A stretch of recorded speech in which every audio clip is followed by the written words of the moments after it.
Vámonos primero con la parte de la envidia.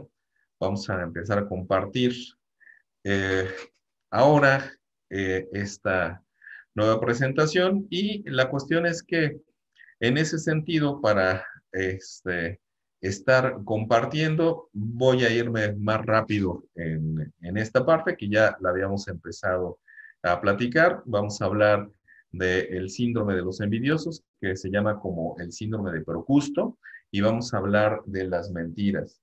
No se trata de balconear a alguien, pero todos en algún momento de nuestra vida hemos sido envidiosos y todos en algún momento de nuestra vida también hemos dicho algún par de mentiras, unas más blancas, otras más negras. Y me voy a ir directamente a donde nos habíamos quedado a la vez anterior. Primero, en esta parte, cuando nosotros envidiamos a una persona, no sabemos en realidad qué hay detrás de lo que ha hecho esa persona. Tengo un amigo que tiene una escuela y me consta que es un hombre súper trabajador. La escuela es como patrimonio de la familia de él y todos son bien trabajadores en ese sentido. Me han invitado a esa escuela a dar conferencias y él dice que se da algunos lujos que puede hacerlo en un año y cada año cambia de carro, pero para cambiar de carro también hace grandes sacrificios. Entonces, quienes ven que cada año cambia de carro, simplemente lo ven y piensan que es un hombre muy presumido, que es muy presuntuoso. Y la cuestión es que yo lo conozco, de verdad que no tiene nada de eso, pero cuando nos dejamos guiar solamente con las apariencias, damos nuestros testimonios que pueden ser generalmente falsos. Y en el caso de mi amigo, casi siempre lo tachan de que es alguien que es muy presumido. Habíamos relatado esta historia, la de la luciérnaga y la serpiente, en donde se encuentran la luciérnaga y la serpiente de manera casual o aparentemente casual. La luciérnaga vuela a otro arbolito, de pronto voltea y ve que está la serpiente, vuela más lejos, se vuelve a encontrar la serpiente, vuela más y más y más y más y más lejos. Y dice, bueno, ya estoy aquí tranquilo, y en unos momentos más está nuevamente la serpiente. Y entonces se atreve a decirle a la luciérnaga, oye, a ver, creo que aquí hay un error, pienso que me estás siguiendo, no soy de parte de tu cadena alimenticia, no te voy a hacer este daño, ¿qué es lo que pasa contigo? Y la serpiente simplemente le dice, pues mira, la cuestión es que no soporto que brilles con luz propia. El tener envidia a alguien generalmente parte justamente de este dolor que a veces nos causa el que una persona tenga cosas que nosotros no tenemos o que igual tenga una vida aparentemente con más lujos que nosotros y no sabemos todo el sacrificio que hace la persona por tener, en el caso de mi amigo, sus autos. Eh, y la cuestión es que quien brilla con luz propia generalmente pues va en su vida haciendo actividades, pero la cuestión es que dentro de este contexto vamos a pasar a ver un fragmento de una película.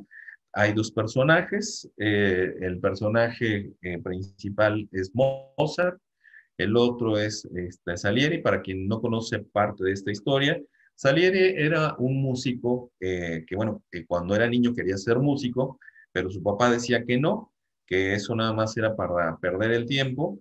Y la cuestión es que no lo apoyaba, lo maltrataba, le pegaba incluso a Salieri, el papá. Y un día tiene una gran felicidad Salieri, así se relata en la película de Mozart, porque el papá se muere y entonces va a tener la posibilidad de dedicarse a la música. En el caso de Mozart, Mozart llegó a componer más de 600 obras en su vida.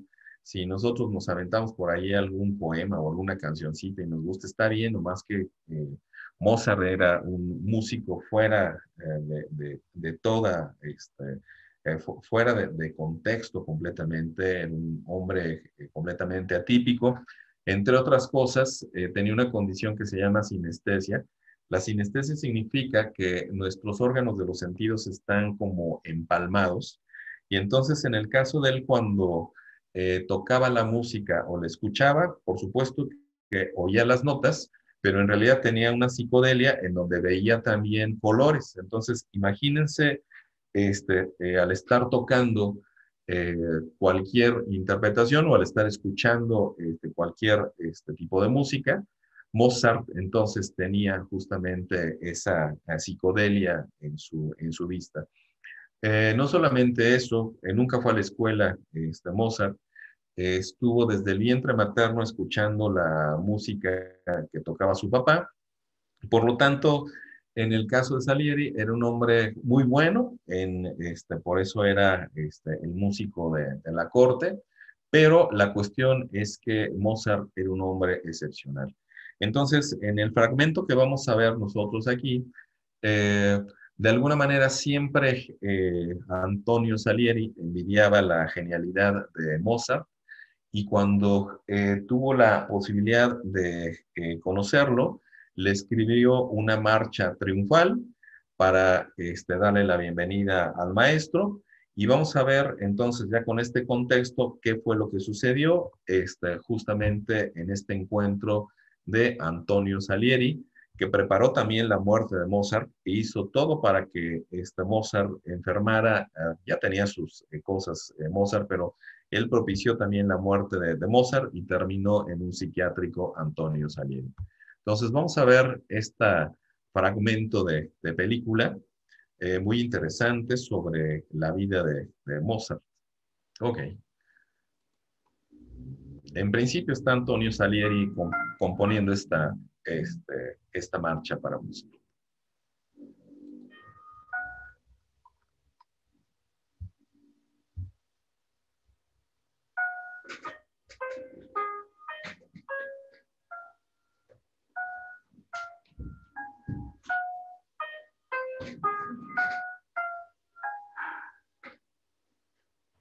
Grazie, signore.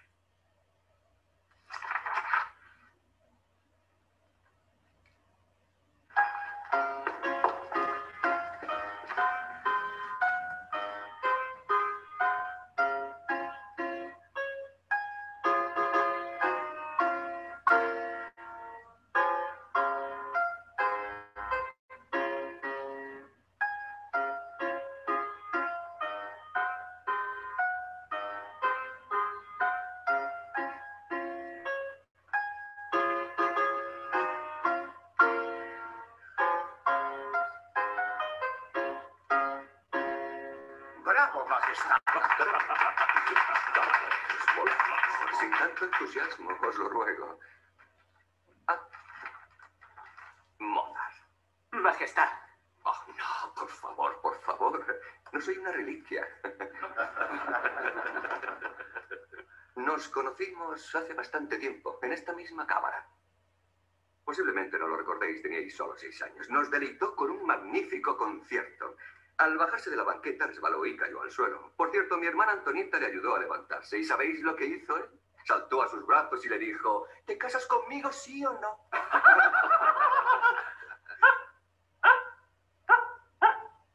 Oh, esto es vuestro. Conservadla, si os place. La tengo aquí, en mi cabeza. ¿Cómo?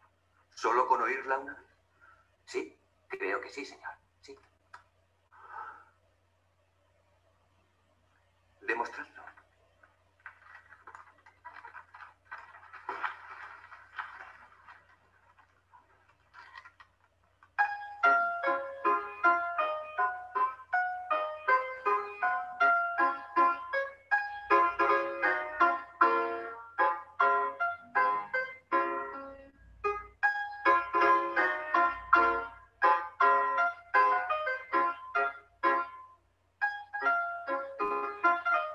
El resto es una repetición.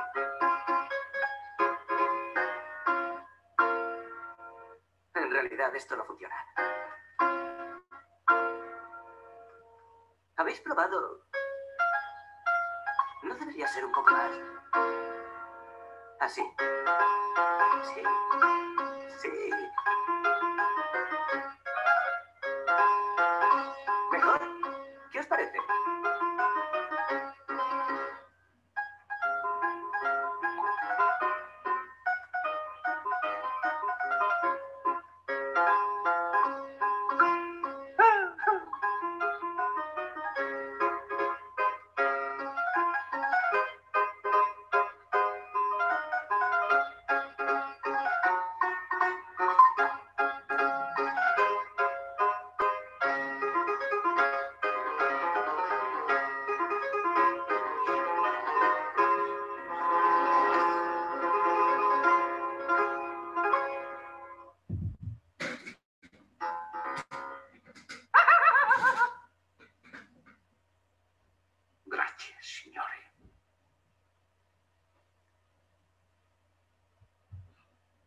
Ok, tenemos entonces este fragmento de película de el maestro Mozart. Y ahora quiero mostrarles esta teselación. Una teselación es un dibujo o una serie de dibujos que el límite de uno es el principio del otro, el principio del otro es el límite de uno, y está conformado por diferentes figuras, pero en realidad básicamente son dos. ¿Qué es lo que alcanzan a notar en esta teselación, que es del extraordinario dibujante Escher? ¿Qué ven ustedes en esta teselación? Tienen sus micrófonos ahorita que los puedan prender. ¿Quién me quisiera compartir qué ve? Elsa, creo que estás Sí, en... bueno, lo que se aprecia así a primera vista son unos murciélagos, es como la parte de frente y ya después como la parte de atrás, es como mostrar estas dos caras, bueno, estas dos percepciones. Ok. ¿Son puros murciélagos, Elsa, en tu punto de vista? Ay, sí, Sí. sí. Ok. Muy bien. ¿Alguien más me quisiera compartir qué ve? Elsa ve puros murciélagos. Hilda tenemos también, y a José Ángel Bautista. A ver, Hilda y después José Ángel. Veo yo que están murciélagos, pero su contraparte, su complemento son ángeles blancos. Ok. Entonces, donde termina el murciélago, empieza el ángel, y donde termine el ángel, empieza el murciélago. Ok. Gracias, Hilda. José Ángel. No. Sí, buenas tardes. ¿Se me escucha? Sí, sí, sí, sin problema. Ok. Sí, no, yo, bueno, sí, efectivamente se ven como murciélagos, pero bueno, yo lo interpretaría como ángeles y demonios. Son ángeles y demonios, efectivamente.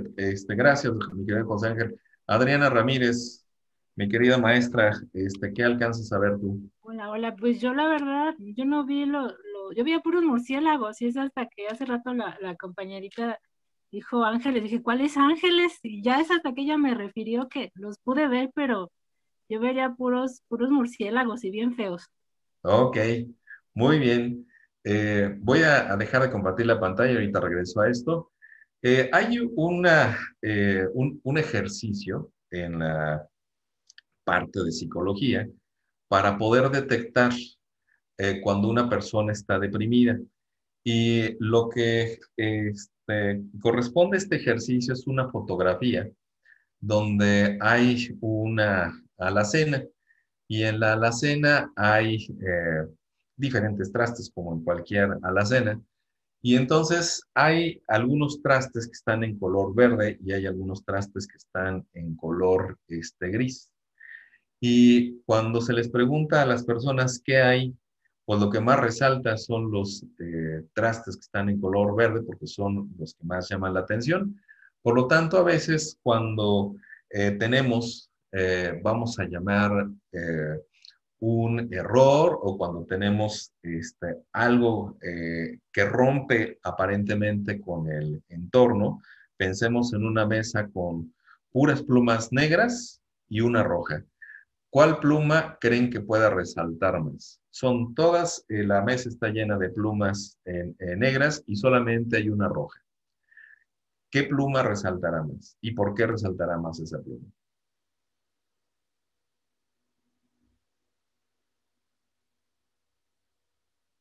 Norma, te escuchamos, Norma. Buenas tardes. Pues podría ser la roja por ser un color más vivo. Sí, dice Elsa Pimienta también que roja porque es un color diferente. Ok, y se han dado cuenta, gracias Norma, se han dado cuenta que así funciona en la vida.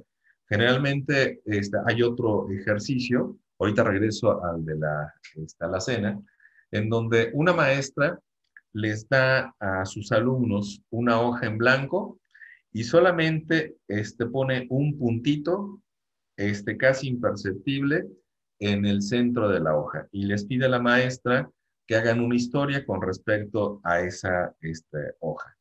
Y todos los chicos que son preparatorianos escriben una historia sobre el punto que hay en medio de la hoja. ¿Por qué creen que a veces nos fijamos en el negrito en el arroz y no todo y no en lo demás del contexto? Porque esto tiene que ver justamente con esta teselación, o alcanzamos a ver los ángeles o alcanzamos a ver los demonios. Y mucho de esto tiene que ver con nuestro estado de ánimo. Si nos sentimos un poco tristes o incluso espantados, vamos a ver los demonios. Y si estamos muy tranquilos y muy espirituales, vamos a ver solamente los ángeles. Si estamos un poco más equilibrados, vamos a ver ángeles y demonios. Entonces, primero, ¿por qué creen que los chicos solamente describen el punto negro en la mitad de la hoja? Es un punto muy pequeñito, una hoja tamaño carta.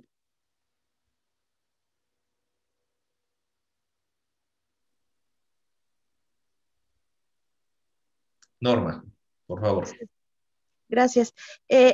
Pudiera ser, y lo hemos visto en las diferentes sesiones, y es algo que aún no me queda claro, el por qué nos fijamos más en lo malo, en lo negativo, que en todo lo bueno que podemos llegar a tener. ¿Cómo nos fijamos en el defecto o en el supuesto defecto, en lo malo, más que en las virtudes? Y ahí entra ya, Ok. creo yo, un poco el tema del que hablamos. Sí, Envidiamos, así es. perdón, Sí, te escucho, Norma, perdón. envidiamos porque nos fijamos en lo que no tenemos Sí, y envidiamos lo que creemos que queremos o merecemos o con lo que creeríamos que seríamos felices cuando en realidad, como usted lo comentó, no sabemos el esfuerzo que hay atrás de lo que estamos viendo. así es. Ok. Gracias. No hay respuestas buenas y malas, ¿eh? Elsa Pimienta, después otra vez Adriana que dice que ya se balconeó, pero no se ha balconeado Adriana, solamente lo que sucedió fue que contestó ella en ese sentido en esta parte, pero no se balconeó. A ver, Elsa Pimienta y después Adriana Ramírez. Sí, yo también coincido con Norma, lo que comentó, que muchas veces tenemos como un amplio abanico de posibilidades en múltiples aspectos y creo que siempre centramos nuestra atención en aquello como que nos llama o aquello que para nosotros puede, según nosotros es relevante, como en este caso lo que usted mencionó, ¿no? La pluma, el bolígrafo rojo, en este caso el punto, y no vemos como todo lo demás, o sea, pudiendo hacer una historia de a lo mejor sobre eliminando un poco esta visión del punto, siempre centrarnos en eso. Y también coincido con lo que Norma mencionó, que a veces eso podría como si en caso representar lo negativo, en eso a veces uno se centra. Y también recuerdo lo que usted mencionó en alguna clase, que como a veces en las emociones negativas las podemos estar teniendo presentes. O sea, y las podemos estar recordando una y otra vez, y en cambio lo positivo ya, o sea, como pasó, se puede revivir, bueno, más bien recordar el momento, revivir un poco la sensación, pero cómo es diferente también a cuando es algo negativo, porque lo negativo está muy presente y lo positivo como que ya quedó, ya fue y no se vive esa misma emoción. Así es. Generalmente, bueno, decía Epicteto también que cuando interpretamos algo, la interpretación que hacemos no es como son las cosas, sino como nosotros las vemos. Entonces, a veces tendemos a fijarnos más en una parte que en otra, y de ahí sí salen evidentemente algunos estados de ánimo y sí salen evidentemente rasgos de personalidad. En esta ah, ilustración, en esta fotografía de lo verde, las personas que están deprimidas se fijan más en los trastes que son de color gris, pero no cuentan los trastes de color verde, porque piensan que esos están fuera de contexto. Entonces, a veces nos pasa justamente cuando observamos la realidad, nos quedamos atorados en una cosa, pero vemos eso y ya no podemos observar lo demás. Adriana Ramírez, nuevamente, gracias por compartir, mi querida maestra. No te estamos balconeando, nomás estamos haciendo un ejercicio. No, es un decir, pero sí coincido con la compañera que acaba de participar. Creo que es en donde enfocamos nuestra atención y a partir de lo que nos llama la atención, vamos a reflejar quizá esos patrones que tendremos a repetir en cuanto a pensamiento, que son cosas que nos enganchan tal vez, o por qué no, cosas que necesitamos o que pues sí, dentro de lo que llama la atención es lo que quisiéramos tener. Yo creo que ahí entra también lo de la envidia, ¿no? Aquello que siento que no tengo, que siento que necesito tener, es en donde me voy a centrar, pero eso es en lo que estaría centrando yo la atención, ¿no? Y entonces a partir de ahí voy a crearme una realidad y solamente en eso voy a fijar mi atención, porque incluso yo pensaría, ¿por qué no aquellas personas que están deprimidas se fijan en la pluma negra cuando la roja es más intensa? Pero finalmente es lo que llama nuestra atención, pero que puede reflejar o en qué estoy enganchado o en una necesidad muy urgente. Así es. Nos puede conectar con muchas cosas. De hecho, en este ejercicio de la película, la verdad es que Mozart era un hombre completamente alivianado, tranquilo. Nunca hacía cosas como para lastimar a los demás, nomás les parecía como curiosa. En la película dice que hace algunas variaciones sobre una obra del maestro Antonio Salieri, que le parece una obra curiosa y que hizo algunas variaciones. Y entonces, la cosa es que un efecto de la envidia es que no nos permite ser creativos.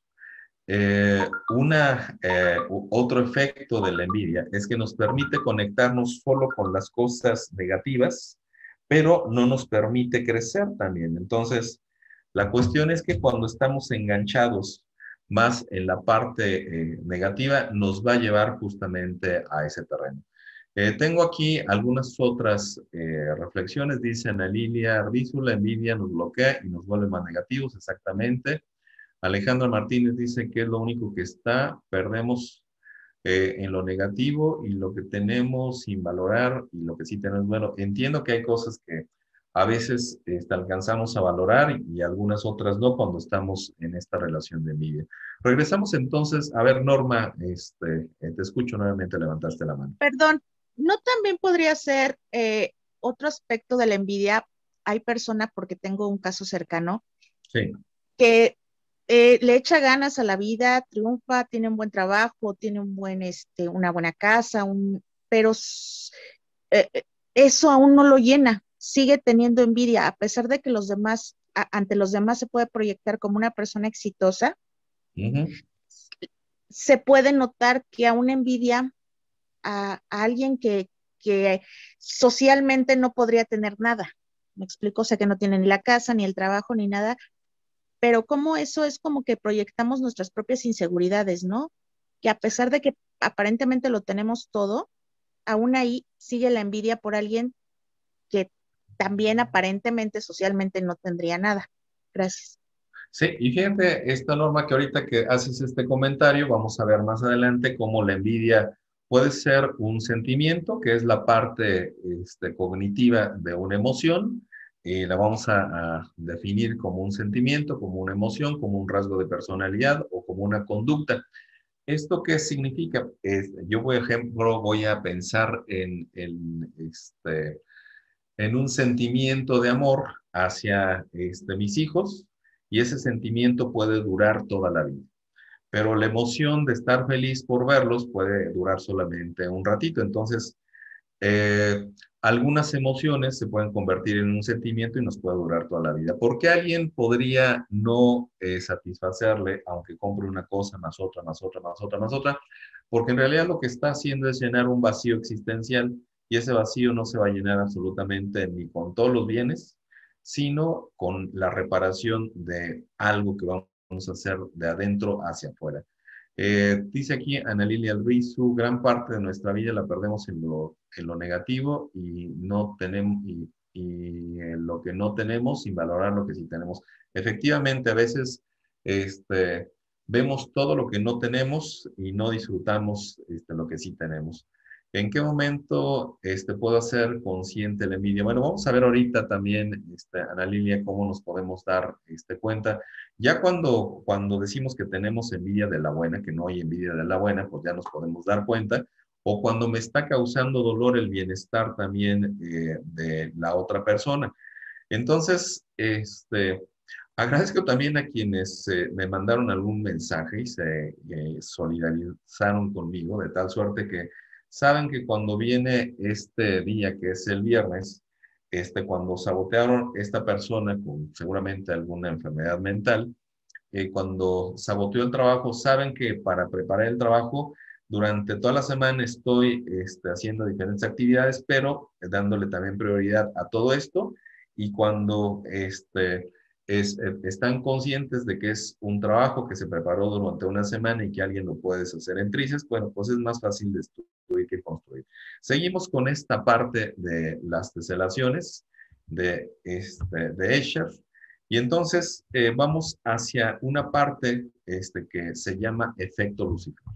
El efecto Lucifer es un libro que escribió Philip Zimbardo, es un psicólogo social, y de esta imagen saca 3 conclusiones que siguen vigentes todo el tiempo. Me gustaría pensar, como John Lennon, que podemos tener un mundo sin fronteras en la canción de Imagina y que todo la podemos llevar en paz, pero la verdad es que eso no va a suceder.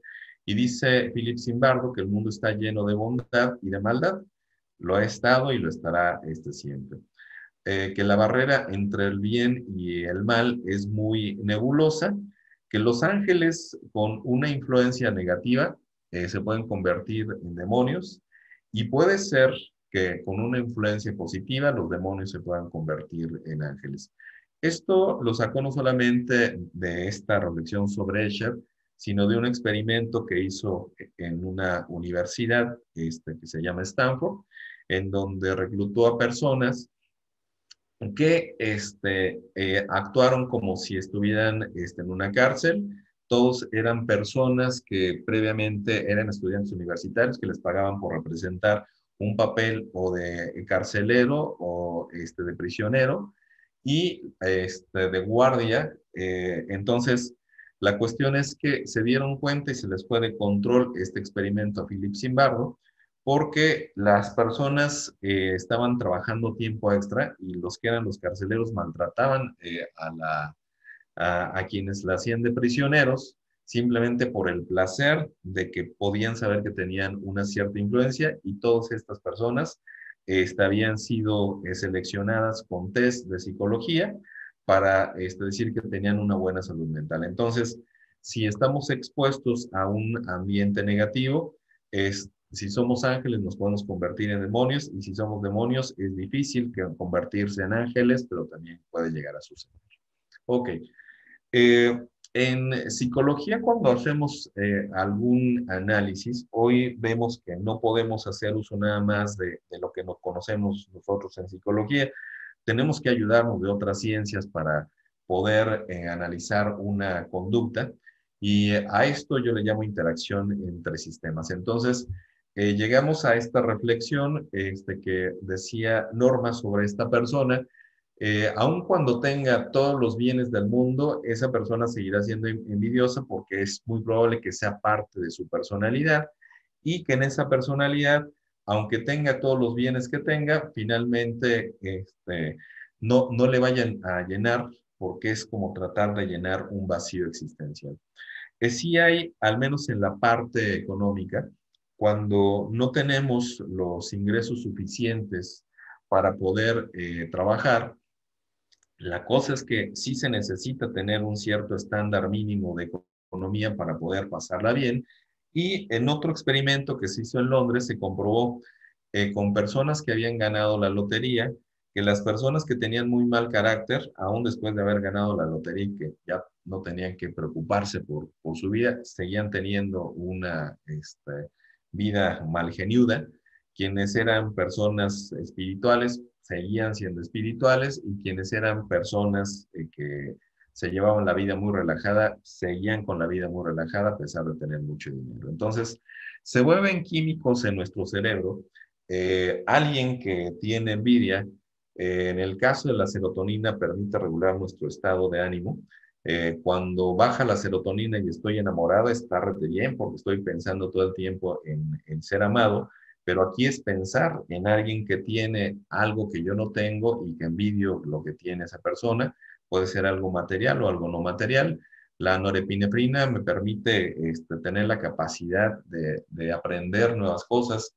Incluso en otro experimento que también se hizo en Londres, reclutaron a personas, hombres y mujeres, para hacer diferentes dibujos, y todos ellos eran inexpertos para dibujar y lo que hicieron fue que una modelo les decía a las personas, a los caballeros, que les estaban quedando muy bonitos sus dibujos y con una parte muy pequeñita de motivación, aunque no supieran dibujar, le ponían mucho empeño, se volvían muy creativos. Y en otro grupo que se llama Control, no les decía nada a las personas, por lo tanto hicieron dibujos sin tanto colorido. Cuando tenemos poca norepinefrina, la cuestión es que no somos creativos. Esto le pasaba a Salieri. Mientras más se fijaba en el trabajo que hacía Mozart, pues más brillante el trabajo del maestro, porque él era así, pero él perdía el tiempo en estar haciendo menos obras y en estar envidiando solamente al maestro. El cortisol es la hormona del estrés. Es importante tener un poco de estrés. Vamos a tener una sesión sobre el estrés. Y cuando estamos muy estresados, difícilmente podemos tener esta sensación de relajación y disfrutar no solamente en el caso de la música, sino en la vida de manera general. Tengo la descarga de cortisol y mi atención y ya no se explota. ¿Alguien tiene el micrófono abierto, por favor, para que lo cierren? En el caso de la dopamina, nos permite sentir placer. Entonces, cada vez que sentimos placer, pues está presente ahí la dopamina. Evidentemente, el envidioso va a sentir placer solamente si al envidiado le va mal, pero de otra manera no va a sentir placer. Y todo el tiempo va a estar con el cortisol hasta arriba. ¿Por qué? Porque está envidiando a la persona que tiene bienes. Tenemos aquí a nuestro amigo el Grinch para conocer qué es la envidia. Y en el diccionario del maestro Eduardo Punset, en el diccionario de emociones, la define como un sentimiento negativo por pensar que yo soy merecedor de lo que tiene o consigue otra persona y un deseo fuerte de poseer los bienes o talentos de la otra persona. Entonces, fijan, estamos girando solamente en el caso del sentimiento, de la emoción, de las conductas y de rasgos de personalidad, puede acompañarnos durante mucho tiempo. La pregunta que me hacían sobre cómo me doy cuenta si soy envidioso, a veces podría no darme cuenta, y no podría no darme cuenta si toda la vida he sido así o he aprendido a ser envidioso, tratando de tener lo que los otros tienen, por lo tanto igual no me doy cuenta. A veces, como sucede en el caso de los celos, la persona se puede dar cuenta hasta que alguien de manera externa se lo hace ver. La envidia forma parte en este universo de emociones de la emoción que se llama la ira. Y si se dan cuenta ustedes, en el caso de la ira es experimentar enojo y todas esos conceptos que giran alrededor de la ira fueron descritos también en este libro de Universo de Emociones. Fíjense lo que sucede y qué elementos tenemos también en el caso de la ira. Tenemos los celos y tenemos la envidia. Por lo tanto, igual van a aparecer celos y va a aparecer la envidia cuando nosotros analizamos la ira y entonces sentimos envidia, sentimos celos, sentimos envidia y algunas otras conductas más o sentimientos o emociones más. Aquí lo que hice fue describir cómo en el diccionario de emociones del maestro Punset describe la ira y nosotros tenemos aquí en medio el enojo y la envidia y están en verde, en rojo, perdón, algunos otros conceptos que pensamos y que sentimos a través del lenguaje se transforma en una realidad, nuestro concepto en una emoción, en un pensamiento o incluso en un rasgo de personalidad. Otras cosas curiosas suceden en este sentido. Para describir la ira, hay 112 palabras para poder hablar de qué es la ira. Aquí voy a puntualizar nuevamente que forma parte de la familia de la envidia, forma parte de la ira, y lo puntualizo porque entonces, si se encuentra por ahí la maestra Fidelia Martínez, le voy a pedir de favor que nos en esta aparte de las conferencias que nos ha compartido generosamente sus infografías, si se encuentra por ahí, que nos explique un poco cómo se presenta la ira en diferentes etapas del duelo, si se encuentra por ahí la maestra Fidelia Martínez. Sí, buenas tardes. Buenas tardes. Maestra, quisiera hacernos el favor, yo señalé aquí en las diapositivas que hizo el favor de mandarme, en rojo, cómo está presente la ira en diferentes cosas relacionadas con el duelo. Quisiera platicarnos un poco en relación a sus infografías. Sí, claro que sí. Bueno, antes de empezar como de lleno a hablar de la ira, quisiera hacerles una pregunta y si me pudieran compartir qué es lo que han sentido cuando ha habido un terremoto.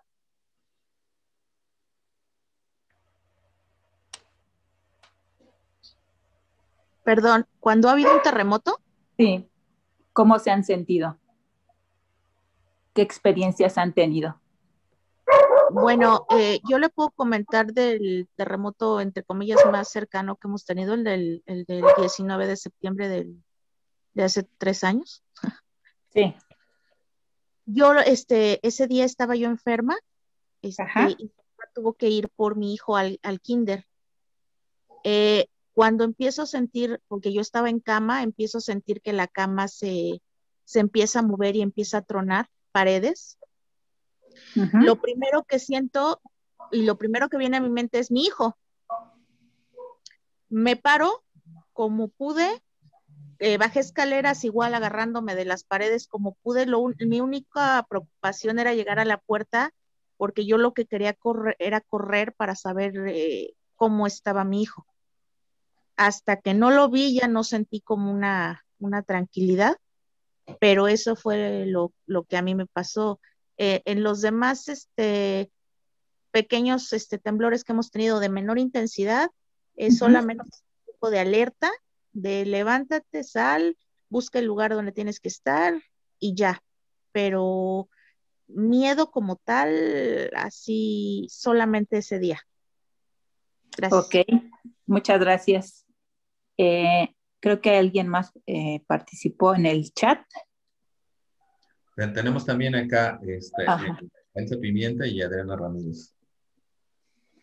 Hola. Sí, bueno, lo primero que sentí, obviamente, es una impresión y el querer, o sea, salir del lugar, ponerme a salvo, pero al mismo tiempo, o sea, si bien las reacciones, ponerme a salvo, lo primero que pensé fue en mi familia y que pudieran salvarse, justo teniendo como referente el terremoto que pasó en el 2017, creo que es como el que más me marcó en el sentido de que yo la verdad sí creí que no iba a lograr salir del edificio. Fue mi temor, pero temía más por mi hermano, porque estaba en otro punto de la ciudad, y por mi mamá, porque estaba trabajando en un penthouse. Entonces, lo primero que ya después, en el momento de estar corriendo, era que ojalá ellos pudieran salvar su vida. Ok, muchas gracias. Está también Adriana Ramírez, mi querida maestra Adriana. Sí. Bueno, hola Fidelia. Sí, creo que pasan dos cosas. Una, que ya se activan los recuerdos, ¿no? El antecedente del 85, los familiares. Y luego viene como la activación fisiológica, porque este último del 2017, yo no sé cómo llegué corriendo ni dónde saqué fuerzas. Yo tenía un dolor de ciática, pero llegué rapidísimo a la escuela de mi hija corriendo, ¿no? Y entonces, ya cuando hago el recuento y te dices, ¿qué pasa? Pues es una activación fisiológica para responder, pero también la memoria, porque piensas, yo decía, ya la escuela ya se cayó y entonces me activé, ¿no? Pero son dos cosas, los recuerdos catastróficos y esa activación fisiológica que hace que te pongas, pues a salvo o vayas corriendo a salvar a quien tengas que salvar. Ok, muchas gracias. Mi querido José Ángel Bautista también tiene levantada la mano. Ok. Sí, gracias. Pues yo me encontraba en este terremoto de 2017. Estaba en la escuela, estaba dando clases Y por supuesto que inicialmente pues uno no se imagina la magnitud de este movimiento, por lo cual pues yo dejé que salieran todos los alumnos al área de resguardo, al área de concentración, y pues ya una vez que salieron, pues sí sentí un poquito de miedo, puesto que vi que algunos de los vidrios de las aulas empezaron a tronar y unos tanques de agua también empezaron a moverse bastante. Pero fue un momento pues muy breve, porque pues, yo sí tenía la preocupación al ver a muchos de los niños llorando y ver cómo era el momento para empezarlos a cambiar de lugar, para sacarlos, porque bueno, se nos dio la instrucción de que tendrían que salir de la escuela. Y pues sí, o sea, tenía mucha preocupación al ver a tantos niños llorar, preocupados, pensar en la familia, en si su mamá estaría bien, y al mismo tiempo pues yo también, o sea, digo, pues quién sabe cómo está mi familia. Entonces más es en ese momento la preocupación. Entonces yo creo que son momentos, distintos momentos en los que uno cambia de emociones. Nada más, gracias. Ok, está Ana Lilia Rizzo también. Ana Lilia, ¿te escuchamos? Sí, gracias. Buenas tardes a todos. Buenas tardes. Bueno, para mí ha sido una experiencia muy diferente en el aspecto de que, por ejemplo, yo en los sismos no me altero demasiado. De hecho, soy de las personas que ayuda a la gente que emocionalmente se pone mal. Probablemente porque en mi experiencia del 85 yo estaba en casa. Sí.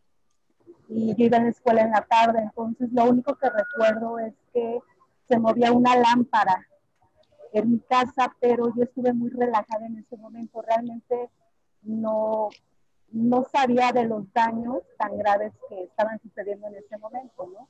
Y a raíz de eso, en todos los sismos, yo estoy tranquila y estoy ayudando a la gente, ¿no? Y a veces sí me impresiona mi actitud, porque no corro, no grito, no me pongo mal, al contrario.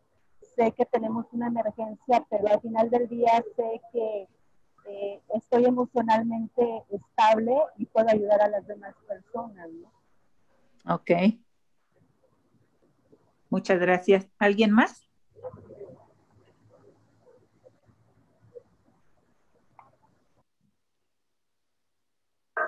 Hola, ¿puedo hablar? Soy Edith. Sí, claro. Adelante.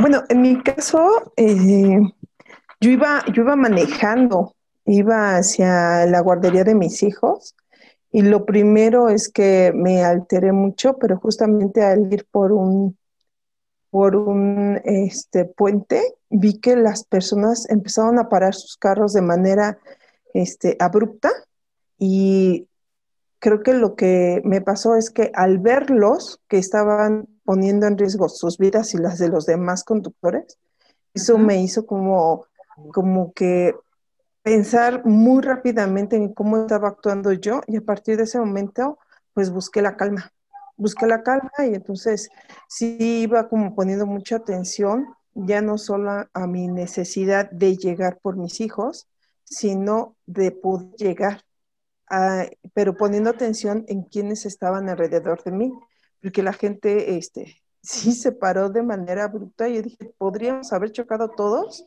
solamente porque teníamos como mucha conciencia de lo que yo quería en ese momento, sin considerar a los que estábamos alrededor. Eso fue lo que me pasó. Ok, muchas gracias. En la parte de por qué les pregunto el terremoto, qué tiene que ver con todo esto del duelo, la ira y todo. Bueno, pues cuando perdemos a alguien o algo significativo es similar a un terremoto de manera interna. Nos agarra mal parados, hay muchos daños colaterales, todo cambia en un minuto, hay colapso y pues todo se termina en un segundo.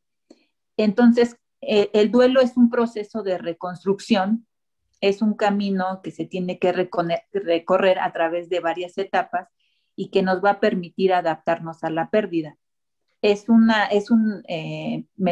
mecanismo natural de adaptación y la finalidad es la curación a nivel psicológico, emocional y espiritual.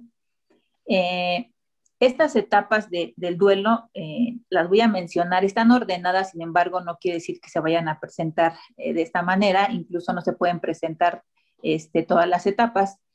La primera etapa en la que nos enfrentamos es la negación, ¿no? ¿Qué está pasando?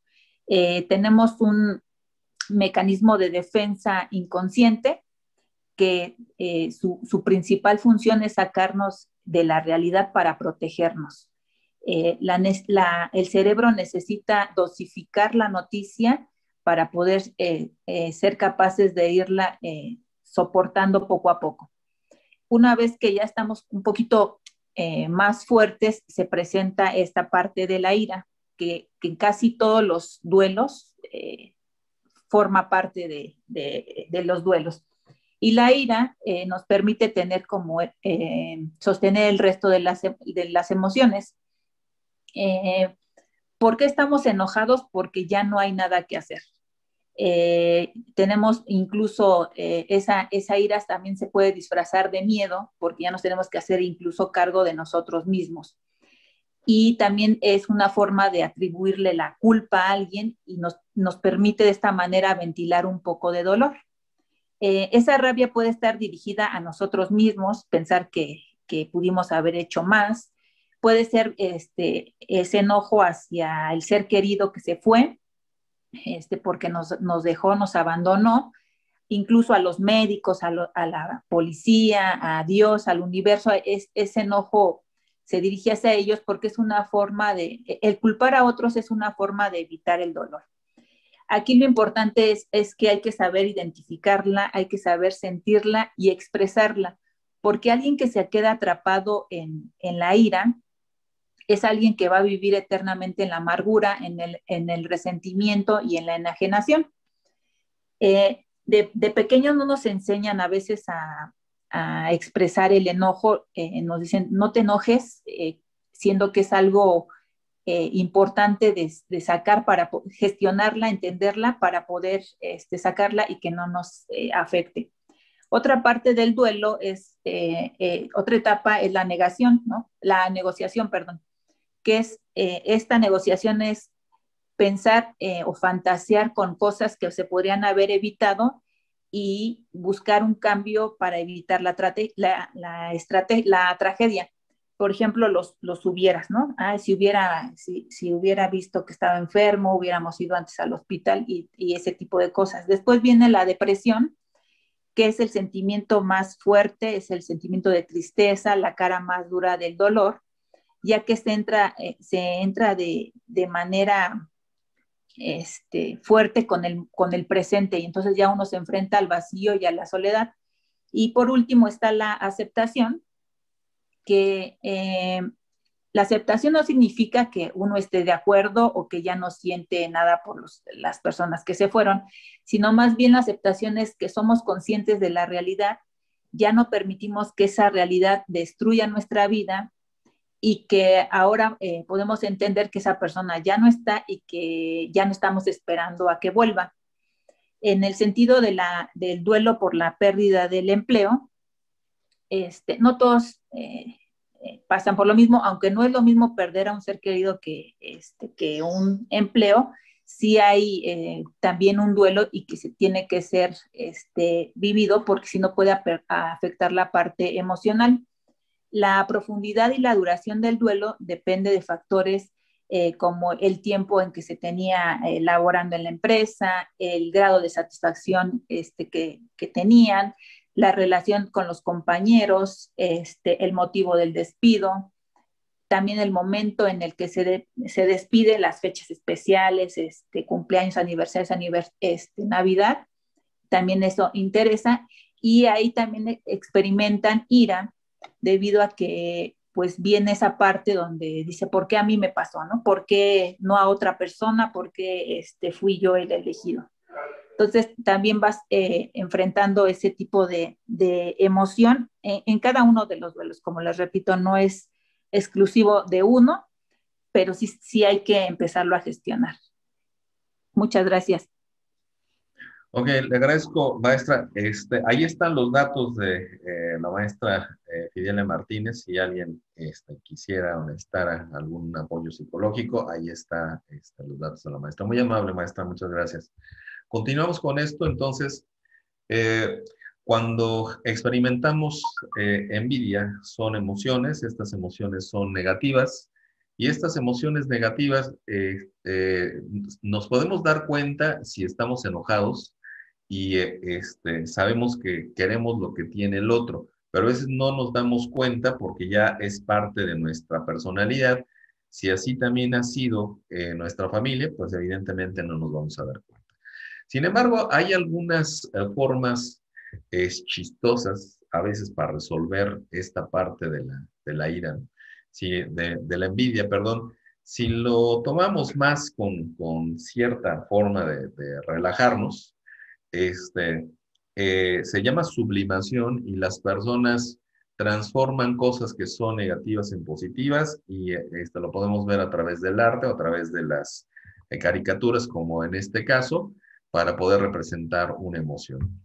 Hay cambios neurofisiológicos, químicos, eléctricos, conductuales, cognitivos, cada vez que nosotros experimentamos alguna emoción y creemos que la otra persona no debe de tener lo que nosotros creemos que sí debemos de tener nosotros, si es un bien o es un talento o es algo, y nos la pasamos tratando de revertir eso. En el mercado de Sonora pueden comprar ustedes su ojo de venado, su listón rojo para defenderse de la ira. También creo que hay jabones y champús para que, perdón, de la envidia, para que se les quite de lo envidioso, si sienten, y esta es la forma que el folclore mexicano trata de resolver a través de ciertas estrategias como esta. Muchas veces entonces no envidiamos los bienes del otro, sino las propias habilidades o la apariencia física que tiene la otra persona. ¿Por qué esa persona está tan guapa y yo no estoy así? Pues porque así nos hizo la naturaleza, pero tenemos a trastornarnos la existencia en ese sentido. Y nos concentramos, y ya lo habían ustedes mismos exteriorizado al principio, nos concentramos en lo que no tenemos y sufrimos por lo que no tenemos, en lugar de disfrutar lo que sí tenemos. La cuestión entonces es que a veces ni siquiera existe alguien que esté compitiendo con nosotros, sino nosotros nos metemos a la competencia con alguna persona. En algún momento me encontré a una, voy a dejar de compartir esto un poquito, me encontré a un amigo, y este amigo decía que tenía mucho coraje y que se sentía muy celoso y que se sentía muy envidioso. De repente nos acabamos de ver y le pregunto por qué, y me cuenta una cosa que es sumamente absurda, pero para él le generó todo esto. ¿Qué fue lo que sucedió? Vio a una chica que le gustó y vio que se acercó y abrazó a un caballero, pues yo no sé si era su novio, el esposo, el amante, no lo sé, pero se dieron un beso, se veía que estaban muy felices, y cuando llegó mi amigo me empieza a contar esto y dice, es que tenía envidia porque este muchacho sí puede conseguir estas damas y por qué yo no. Entonces, se fijan que algunas cosas incluso rayan en lo absurdo, cuando esa muchacha, yo no sé cuánto tiempo tenía de conocerse con ese caballero, pero bueno, envidiamos los bienes, envidiamos las cosas también, hasta lo espiritual que puede tener alguien, ¿no? En algún momento me decía una persona, oye, ¿por qué a ti Dios sí te hace caso? Yo me quedé pensando, pues yo no sé si tengo una línea directa con Dios o no lo sé. O sea, sí tengo un lado espiritual, pido al universo para que se den cosas, pero tanto como que yo tenga una línea directa con alguien, pues por supuesto que no. Hay cuestiones que son de trabajo, hay cuestiones que son simplemente de dedicación y de constancia, y cuando hacemos cosas positivas, generalmente vienen cosas también positivas hacia nosotros. Dice Alejandra Martínez que supongo que es por lo del temblor, que sintió angustia porque me tiró y no podía levantarme. Ok, dice Fabiola Gloria, coraje porque la gente no me dejaba salir y resguardarme, al contrario, me jalaban y me pedían que los ayudara cuando ellos podían caminar y hacer algo por ellos mismos, pero se me colgaban de la ropa y eso me generó frustración. Ana Lilia Barajas dice, ¿la envidia está relacionada con la presunción o nada que ver? Bueno, como emoción, Ana Lilia, sí, si somos muy presuntuosos y nosotros creemos que solamente suponemos que a nosotros nos tiene que ir bien. ¿Por qué? Porque ya estudié, porque me bañé, porque me levanté temprano, pues a veces lo que puede ser aparentemente un acto positivo que le sucede a alguna persona no necesariamente es un acto positivo. Y a veces un acto negativo tampoco. Yo creo que hay que saber interpretar en ese sentido la vida. Cuando iniciaba esta charla del día de hoy, curiosamente una persona que no sé si está exactamente en Las Vegas, porque lo abrimos en taller al público en general, pero sí sé que es alguien que me conoce. Entró a ver el taller, vio una parte en donde se presentó pues digamos que este incidente, y lo que me escribió fue que me dijo, oye, estaba muy interesante la información, qué lástima que esta persona empezó a boicotear eso, pero bueno, yo creo que es información que se tiene que compartir y te invito entonces a que nos regales una entrevista para este canal de Las Vegas. Entonces, algo que fue una desgracia la semana pasada, pues hoy simplemente es algo que nos llevó a una parte muy positiva. Ok, vamos nuevamente a compartir la pantalla. Entonces, sí, creo yo que más bien depende de cómo estemos viviendo la vida y cómo va a responder con respecto a nosotros. Nos han enseñado que ser envidioso es algo negativo, pero también a veces hay personas que nos envidian, que se acercan para tratar de ayudarnos y en realidad lo que quieren es entorpecer el trabajo que estamos haciendo. Tengo una amiga que dice que le escribe a Santa Claus, que dice que ella no es envidiosa, y estas son las palabras de mi amiga Tere, que dice que le puso a Santa que no le hiciera bajar de peso porque no puede bajar de peso, pero que a sus amigas las hiciera gordas. Entonces, la cosa es que a veces la envidia puede resultar algo, si lo vemos jocoso, sabemos que es simplemente una broma, y vamos a pasar a nuestro siguiente tema, que es la mentira. Simplemente para terminar esta reflexión sobre la envidia, ya ustedes mismos lo habían intuido desde el principio, que es importante aprender a vivir con lo que uno tiene, no con lo que nos hace falta. Y también el hecho de que las otras personas puedan tener un logro en sus vidas. Hablaba de mi amigo Gustavo, que todos los años cambia su auto, pero de verdad que sí, se lleva unas buenas tundas en su trabajo, y si él se quiere premiar de esta manera, qué bueno, pero a veces solamente envidiamos sin saber qué hay detrás de la otra persona. El mismo Antonio Salieri, que envidiaba a Mozart, en el caso de Mozart, pues tenía también algunos aspectos negativos el maestro, a pesar de ser tan brillante. Él murió materialmente pobre, le gustaba todo lo que tenía, lo apostaba, entonces pues materialmente murió en la miseria. La cosa es que no sé si era una virtud o un defecto tener esta sinestesia, pero tenía una especie de memoria fotográfica musical. Hay un acontecimiento en donde a los 14 años invitan a Mozart al Vaticano, y había una pieza que era secreta, el Miserere, y con una sola vez que Mozart escuchó el Miserere, salió y simplemente lo empezó a tocar y se hizo después famoso. Por supuesto que el Papa de esa época estaba sumamente furioso porque no sabía cómo se había filtrado la información hacia afuera.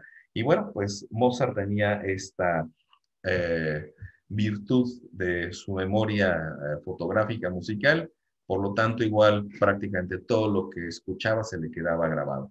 Finalmente, en este sentido, cuando pensamos, ya habíamos hablado en otra ocasión de la sombra junguiana, cuando nosotros envidiamos a las otras personas, hay algo que se está presentando en nosotros, que puede ser este vacío existencial que nada nos llena y que es probable que si nosotros tuviéramos los bienes de esa persona, a lo mejor ni eso nos haría felices. Entonces vale la pena reflexionar porque los otros sirven de espejo para nuestras acciones presentes o futuras. Ok, vamos a pasar a la parte... Sí, adelante. Disculpe, ¿puedo, para ya cerrar el tema, quisiera hacer un comentario?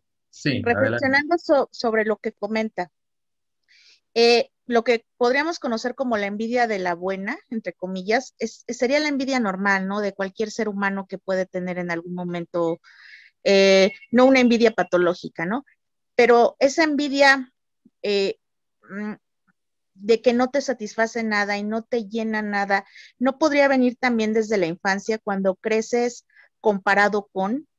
Cuando a ti tú creciste diciéndote, ¿por qué no eres como tu primo? ¿Por qué no eres como el vecino? ¿Por qué no eres como tu hermano? Te enseñan a que lo que tú tienes y lo que tú das y lo que tú eres no vale, no tiene validez, ya que lo que tiene el de enfrente es lo que realmente vale, lo que realmente importa, y empiezas a crecer y a entender que nada de lo que tú hagas no solamente es valioso, nada te puede satisfacer si no es lo que tiene el de enfrente. Esa es una.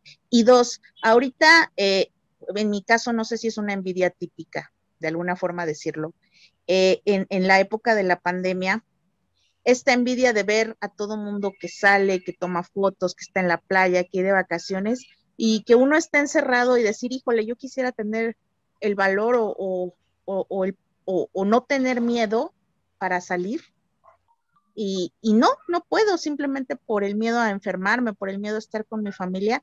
Eso es lo que a mí me pasó, por lo menos en este momento, esa envidia de yo querer poder andar en la calle sin mascarillas como tanta gente, pero pues no me es posible. Era todo, muchas gracias. Muy amable, Norma. Le recuerdo que después de sus miedos están sus sueños. Entonces, hay personas que de manera irresponsable se fueron a pasear, hay otros que ya tenían planeados los viajes y hay otros que fueron y fueron muy responsables. Entonces, hay absolutamente todo, Norma. Y también para cerrar esta sección, sí, evidentemente, desde la niñez, si los padres tienen actitudes de compararnos, tu hermano sí tiene y tú no, y desafortunadamente eso sucede mucho, pues entonces, sin que nosotros estemos conscientes, a veces terminamos odiando al hermano, ¿no?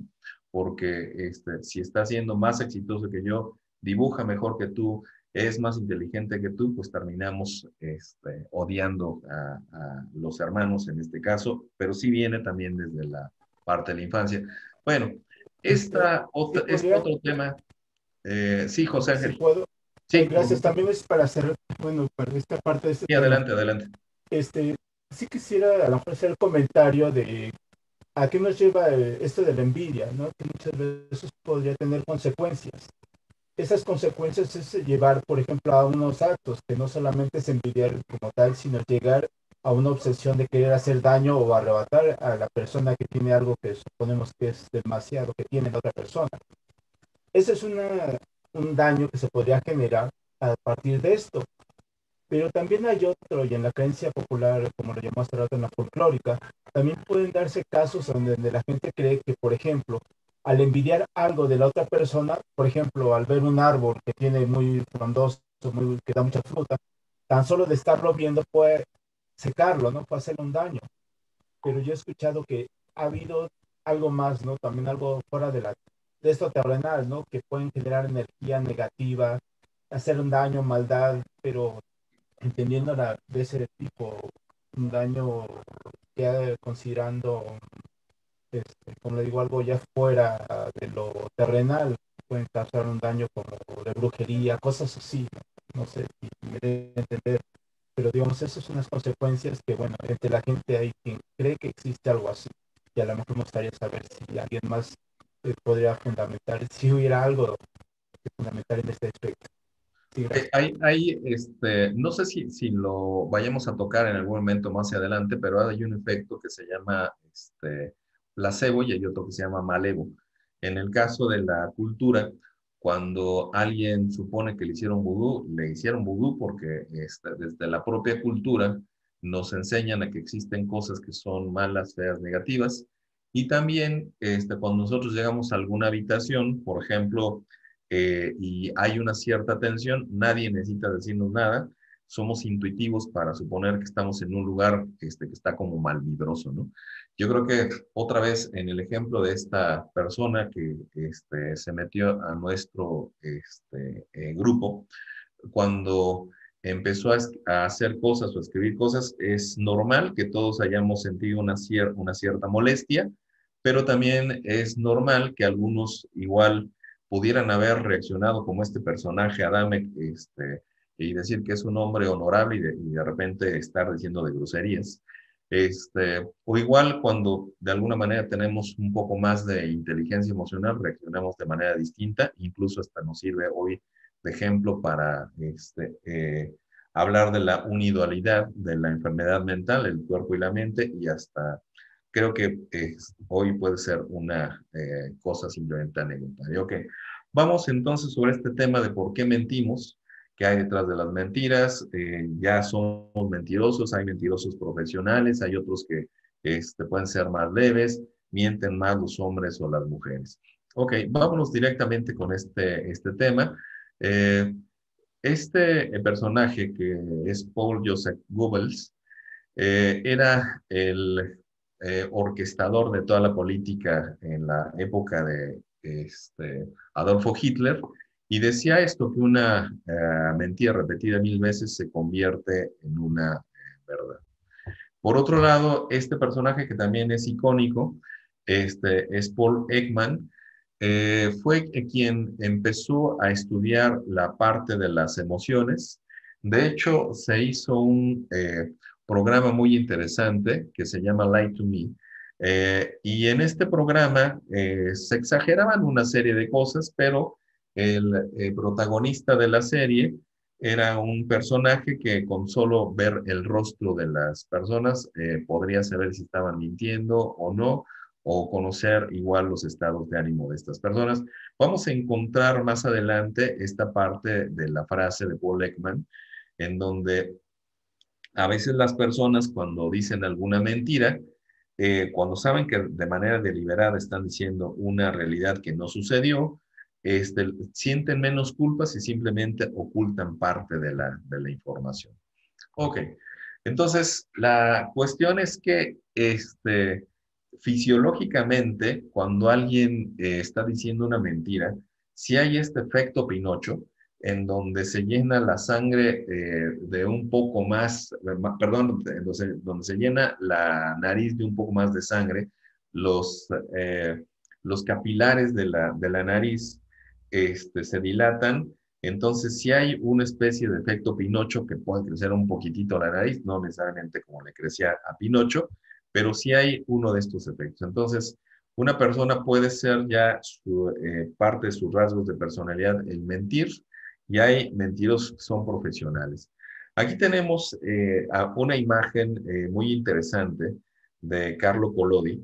Él fue quien inventó este cuento de Pinocho, y coincide con la versión de Disney donde hay una hada que le concede un deseo a Geppetto, y entonces construye un muñeco de madera, y ahí tenemos una representación de Pinocho, solamente que en los cuentos de 1800 y de antes eran cuentos muy crueles en donde los ogros se comían a los niños, y había ogresas que eran las esposas de los ogros que también se comían a los niños, y se supone que a través de la cultura popular se enseñaba que los cuentos reflejaban la realidad muy cruda como era, y en este caso, al final de la historia, Pinocho termina colgado en un árbol por mentiroso. Tenemos otros ejemplos históricos que son cosas interesantes. Se supone que cuando hizo por ahí su servicio social la señorita Mónica Lewinsky en la Casa Blanca, primero niega Bill Clinton que tuvo algo que ver con ella, pero los expertos en detectar las mentiras supieron que era una mentira, primero cuando le preguntan a Bill Clinton y al momento de dar la respuesta si tuvo algo que ver con Mónica, primero desvía la mirada, entonces generalmente alguien que nos está mintiendo difícilmente nos va a sostener la mirada, voltea para otro lado pero no nos ve a los ojos, y no para que se conviertan ahora en expertos como Paul Ekman, pero bueno, son algunos rasgos que hacen los mentirosos. El que fue más contundente fue en donde de manera textual él dijo, yo no tuve relaciones sexuales con esa mujer, la señorita Lewinsky. He subrayado con rojo lo de esa mujer, porque entonces lo que trató de hacer Bill Clinton es que puso una distancia social con respecto a ella. Hubiera sido muy creíble que no hubiera tenido nada que ver con ella, sino si hubiera él dicho sin poner ninguna distancia social, yo no tuve relaciones con Mónica Lewinsky, ella es, o era nuestra becaria dentro de la Casa Blanca, pero dijo esa mujer, cuando a alguien le caen en una mentira, generalmente, si es un engaño y se da cuenta la novia o el novio, quien se defiende dice, yo ni conozco a esa vieja, ¿no? O yo ni conozco a ese fulano. Y pone una distancia social. Voy a mostrarles cómo funciona a la distancia esta sensación de la mentira. Voy a plantear de manera hipotética 2 escenarios. Voy a pensar que ustedes están en mi casa o en mi consultorio. Voy a mostrar por acá mi cartera. Tengo mi cartera y tengo también mi celular. Ok, voy a plantear 2 escenarios. En el primer escenario, estoy platicando con ustedes en el consultorio y de pronto me levanto, agarro la cartera y agarro el celular, me salgo, regreso al consultorio sin la cartera y sin el celular y entonces les digo, oye, yo creo que tú te robaste mi cartera y mi celular. Permíteme revisar tu bolsa y revisarte a ti porque yo creo que tú te robaste mi cartera y mi celular. Ese es el escenario número 1. En el escenario número 2, nuevamente vuelvo a mostrar los objetos. Acá están, es el teléfono y la cartera. Y entonces yo me salgo y de forma deliberada sí toman estos objetos y se los guardan. Primero, regresemos al escenario número 1. En el escenario número 1, si yo les estoy culpando de que ustedes se robaron mi cartera y mi celular y les digo, permíteme revisarte, ¿cuál sería la posible reacción de ustedes que están acompañándome en el consultorio y les estoy culpando de algo que no son culpables? ¿Cuál creen que podría ser la reacción de ustedes? Bueno, Norma, yo en mi caso le diría, usted se los llevó, pero sin problema, revíseme, no tengo nada que esconder. Ok. ¿Cómo sentirías? ¿Te sentirías tensa? ¿Te sentirías enojada? ¿Cómo te sentirías? Francamente no, porque a todos nos pasa que nos podemos distraer. Igual y sí después me ofendería un poco, tal vez, no, pero no, o sea, yo no soy muy problemática en eso, yo no tengo problema, porque sé que no lo hice, vamos. Ok. Ya, a mí me parece bien esta parte. ¿Alguien más quiere decirme cómo se sentiría si les estoy culpando de que se están volando mis cosas? Les culpo que agarraron mi teléfono celular y también mi cartera. ¿Alguien más me quiere decir cómo se sentiría? Yo les estoy culpando y en realidad no tienen ninguna culpa, pero yo creo que ustedes se robaron mi cartera. ¿Alguien más? Yo me sentiría enojada. Ajá, ok. ¿Por qué te sentirías enojada? Porque sería como, bueno, yo pensaría que es algo injusto, algo sin bases, y nada, me están culpando. Claro que podría revisar, pero sí me quedaría como, pues, enojada. Maestra, y si te dijera, permíteme revisar tus cosas, porque creo que tú te volaste mi cartón. Sí, sin problema, pero sí me molestaría. Ok. Ahora vamos con el segundo escenario. En el segundo escenario, Si se vuelan mi cartera y si se vuelan mi celular y lo traen ahí guardado, ¿cómo sería la reacción de una persona si yo le dijera, permíteme revisar tus cosas? ¿Qué haría esa persona? ¿Qué harían ustedes? Y si traen ahora mi cartera y traen mi celular en sus cosas. Yo me imagino que la persona se pondría, o ya cuando usted estaba planteando el escenario, si es culpable, inmediatamente pondría resistencia, se pondría agresivo e intentaría inmediatamente como voltearla e inclusive culparlo a usted, que no se da cuenta y justo que hasta lo ofende que piense así y hasta podría irse del consultorio.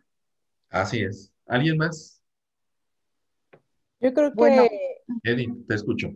yo creo que primero quizás se haría, te diría, sí, revísame, pero después se haría el ofendido, ¿no? Bueno, ahora que lo preguntas, yo he visto unos videos y así le hacen las personas, o sea, le dicen a los policías, sí, revísame, y como pensando que el policía les va a decir que no, y cuando los revisan, pues sacan 10,000 cosas de las faldas. Entonces, Ajá. creo que al principio te diría, sí, revísame, y después justamente se haría el ofendido y se saldría del consultorio, quizá, creo. Ok. Fíjense que este escenario hipotético es que tiene que ver con la mentira. Cuando nosotros no tenemos cosas que ocultar, a veces podremos molestarnos porque nos están culpando de algo que no somos culpables, pero simplemente aclaramos la situación. Pero cuando sí somos culpables, no solamente nos ponemos agresivos con la persona con la que estamos interactuando, sino también incluso podría alguien salirse haciéndose el ofendido, pero llevándose la cartera. Entonces, esta es la razón por la que le detectaron que Bill Clinton estaba mintiendo, porque no solamente puso distancia con Mónica, sino volteó y dejó de ver al entrevistado que le estaba preguntando si había tenido algún contacto con ella. Entonces, vamos a tener algunos indicadores de por qué mentimos y por qué, cómo reaccionamos cuando mentimos. Tenemos acá, dice, a ver, Ana Lilia Arrizu dice, ¿hay mentiras piadosas? Bueno, pues sí hay mentiras piadosas. Generalmente cuando nuestros hijos nos preguntan sobre Santa Claus o alguna de estos personajes que traen regalos, decimos mentiras piadosas. Son diferentes esas mentiras a cuando ya uno se convierte en mentiroso profesional. Dice Carolina, ¿qué diferencia hay entre ocultar y mentir? Me voy a adelantar un poco para contestar a tu pregunta, Carolina. Hay diferentes formas de mentir. Y voy a mentir diciendo una versión completamente contraria a la que sí sucedió. Voy a pensar que me preguntan, oye, ¿y llovió en tu colonia?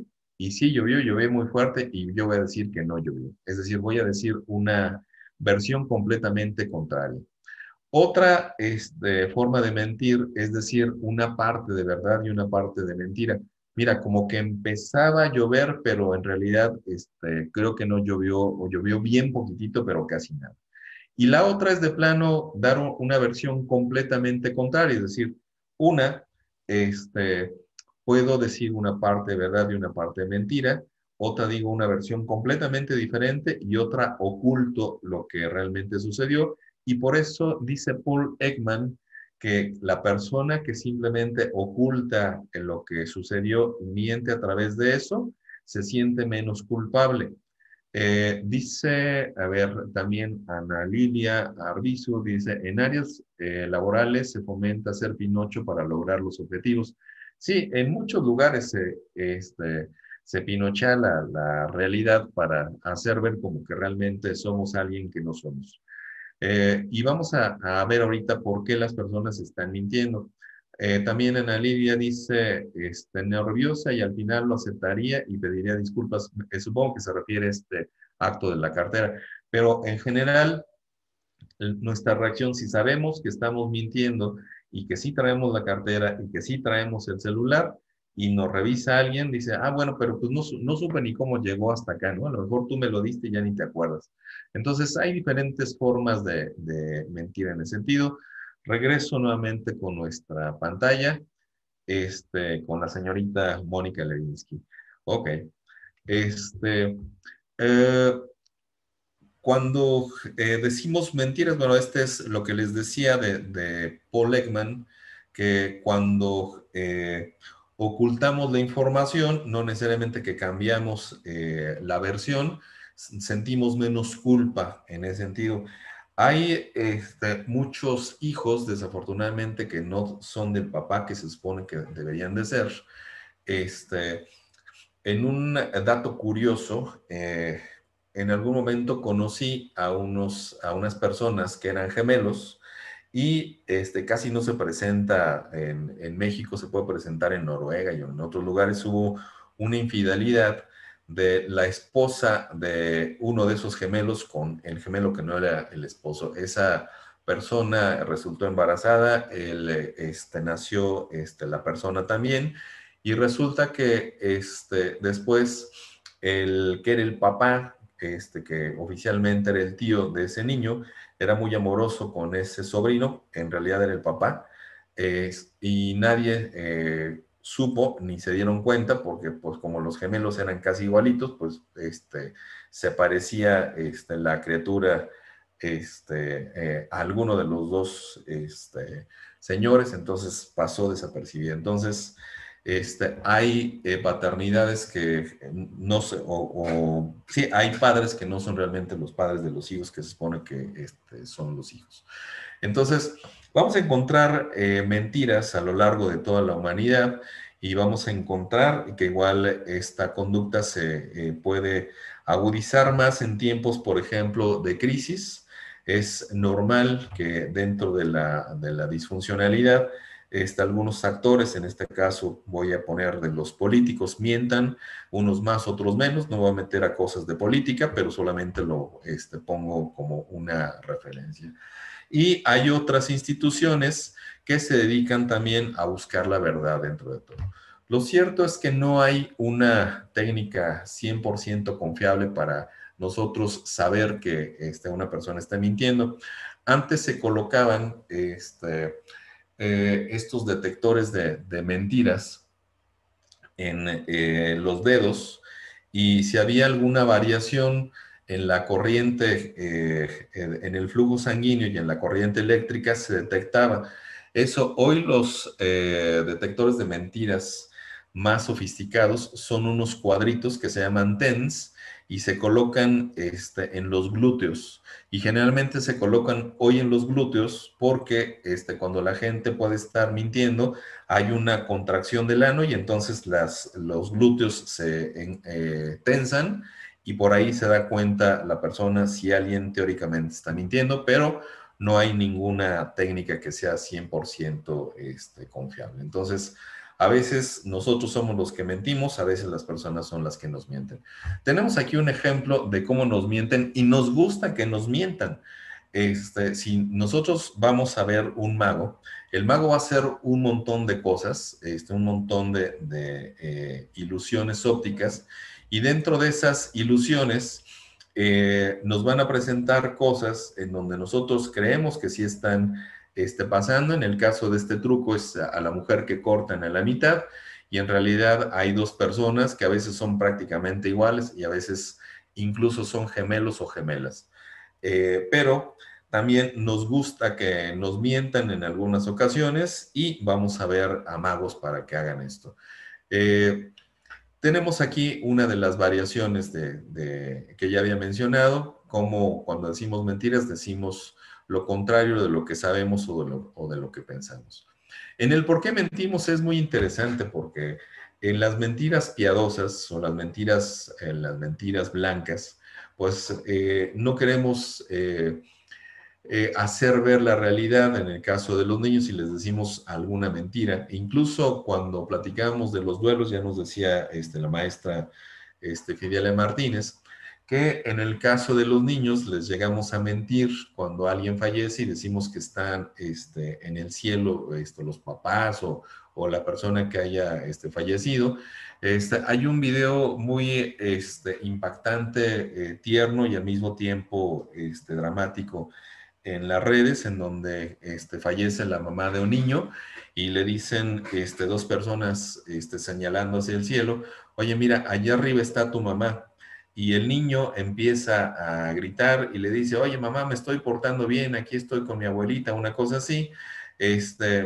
Y las personas que saben que le están mintiendo, como el niño está realmente convencido de que la mamá es una estrella, se acercan, lo abrazan y empiezan a llorar, y el niño también empieza a llorar y seguramente todos los que están llorando por razones que son distintas. Ok, a veces queremos ser el centro de atención y alguien que tiene por ahí algún complejo de inferioridad necesita estar mintiendo constantemente para que nosotros creamos que esa persona es lo que dice que es, pero hay una forma muy distinta de yos. Uno es el yo que me gustaría ser, otro es el yo que perciben las personas socialmente de mí, y otro es el que en realidad soy. Cuando esos tres yos están completamente empalmados, y es el único, la verdad es que las personas pueden llegar a sentir una tranquilidad, porque así tal como son, se presentan en la intimidad, se presentan en un yo público, pero también es esa parte de la consistencia de su yo privado. A veces nos gusta exagerar la realidad también para llamar la atención, a veces ocultarla para que no se nos caiga el teatro que nosotros hemos armado, a veces también mentimos para culpar o dañar a otras personas, mentimos para evitar asumir responsabilidades o para ocultar errores, o para evitar también alguna vergüenza en ese sentido. Voy a abrir un poco y ahorita regreso nuevamente a esta pantalla. Hay ejercicios que a veces dentro de los salones he podido hacer. Antes teníamos en la universidad un salón muy bonito que le decíamos el Salón Verde. Y en el Salón Verde estaba lleno de puros cojines y estaba lleno de, estaba alfombrado, muy bonito. Teníamos ahí hemeroteca y la gente podía, no era hemeroteca, no recuerdo cómo se llama, la hemeroteca es donde se consultan los periódicos, audioteca, teníamos una audioteca donde la gente podía entrar ahí y escuchar música. En algún momento ocupé ese salón, tengo también una formación en hipnosis, y daba o mostraba cómo se hacía un ejercicio de relajación.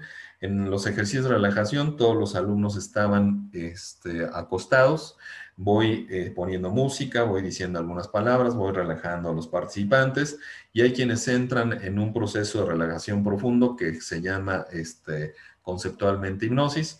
Entonces era simplemente para hacer una demostración no circense, sino simplemente de cómo funcionan los procesos fisiológicos. El hecho es que uno de los chicos se relajó tanto que en ese momento se le salió un gas. Y entonces ya hice caso omiso de ese, terminé el ejercicio, les pregunté a los muchachos cómo se sintieron y de repente hubo ahí risitas de alguien que había detectado eso y el chico que se le salió el gas dijo, la verdad es que yo me sentí muy bien. Y no sé si se dieron cuenta, pero hasta un pedo se me salió. Y entonces otros empezaron a reír, yo me quedé simplemente serio. La cosa es que a veces cuando queremos ocultar la realidad, pudo haber hecho caso omiso este chico, fue sincero, dijo que era lo que le había pasado y al final todo quedó sin consecuencia alguna, ¿no? Pero la cuestión es que cuando estamos mintiendo, mentimos por diferentes razones, a veces no queremos perder el estatus que tenemos con respecto a los demás y queremos evitar, en este caso, en el ejemplo, la vergüenza y por eso a veces decimos una mentira. Yo no fui, fue el compañero de junto, yo no me di cuenta, bla, bla, bla. Entonces, son muchas las razones por las que tenemos esta forma de mentir. Mentimos también cuando hay la presencia de una tercera persona, a veces para que nuestra pareja se sienta bien, fingimos un orgasmo, fingimos la paternidad de los hijos, fingimos también el pasado sexual, y son cosas que nos pueden generar incluso culpa. Cuando pagamos este precio de la mentira, puede ser de cualquier naturaleza emocional, social, económico o espiritual, y si nos descubren es que finalmente se nos cae la realidad o lo que estábamos pensando o vendiendo como nuestra realidad.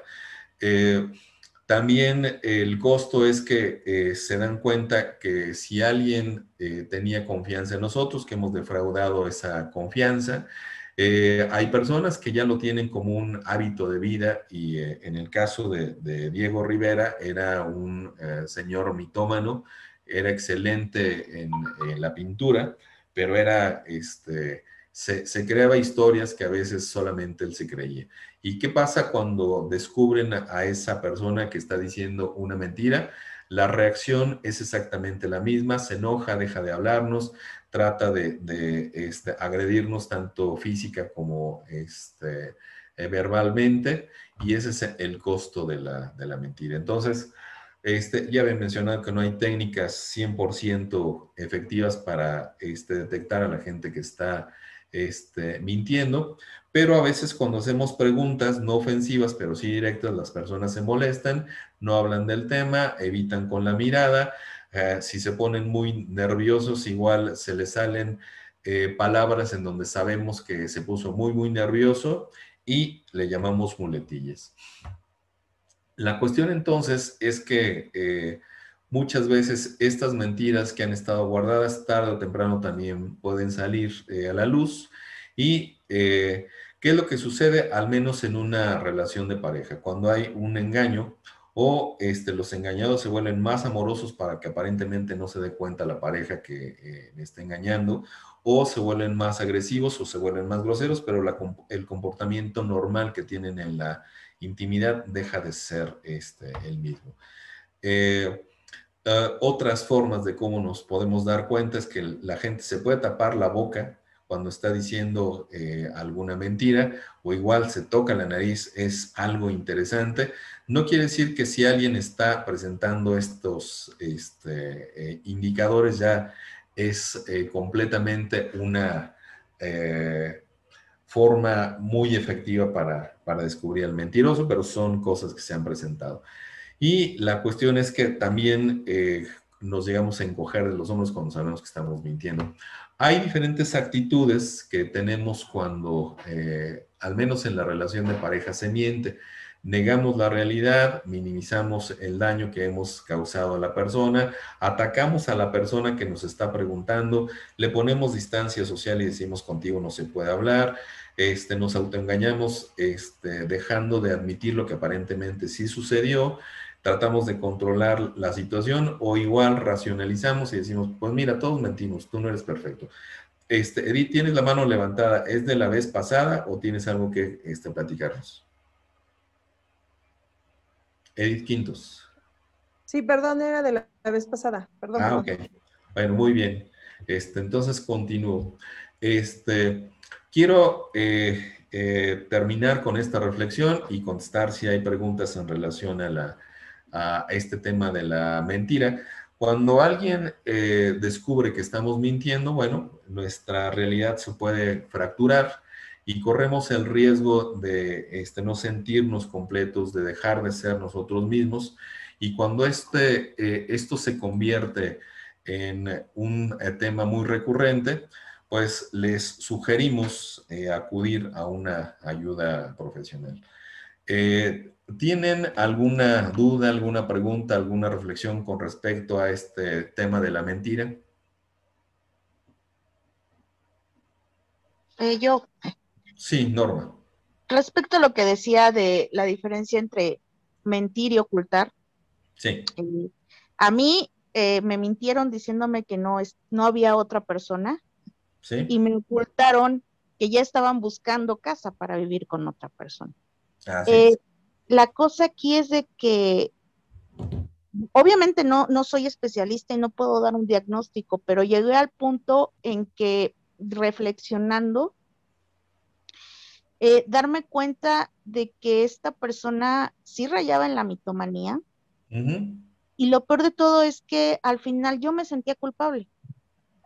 Yo me sentía culpable que creía que el error había sido mío, porque lo hacía con tal vehemencia y con tanta, entre comillas, con tanta verdad lo que decía, que yo dudaba, aunque yo caía después en la mentira, yo dudaba de que fuera mentira lo que estaba viendo, que obviamente era mentira, no sé si me explico.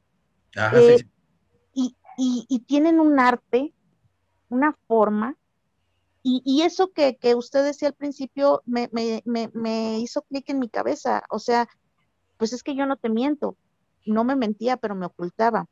Y eso como persona, como pareja, me dañó mucho en su momento, y la mentira daña, y daña mucho, y peor aún que yo miento, sí, tengo mis mentiras, tal vez como todos las conocidas como piadosas, pero trato de ser una persona muy, muy transparente, ¿no? No me gusta decir mentira precisamente porque sé el daño que causa, y esta persona lo utilizaba también para atacarme, para hacerme menos, para traerme de tonta, me explico, como tú eres tonta porque dices la verdad, ¿no? Y fue una cosa muy, muy dura que aún estoy luchando con ello, porque uno se siente culpable, se siente desvalorizada por haber creído en las mentiras. Gracias. Te agradezco, Norma, tu participación, y efectivamente a veces las personas, como lo viste, si ocultan la información se sienten menos culpables porque sienten que no están mintiendo, pero están ocultando la información, y es una variación de las mentiras. ¿Alguien más tiene alguna otra reflexión antes de terminar nuestra charla del día de hoy?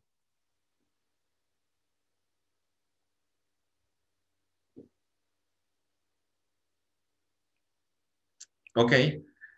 Si no hay más reflexiones, vamos a dejar hasta aquí esta charla. Ahorita ya vieron cómo es la dinámica. Si andas por ahí, mi querido Maximiliano, nada más acláranos si vamos a estar cambiando las claves cada vez que tengamos nuestra sesión. Amigos, me da mucho gusto compartir nuevamente el día de hoy con ustedes esta charla sobre el síndrome de los mentirosos, los projustos, y además sobre las mentiras. Nos vemos para la próxima semana. Que pasen bonito fin de semana. Cuídense mucho. Muchas gracias. Muchas gracias. Hasta Buen luego. fin de semana. Gracias. Gracias. Están bien, hasta luego. Hasta luego.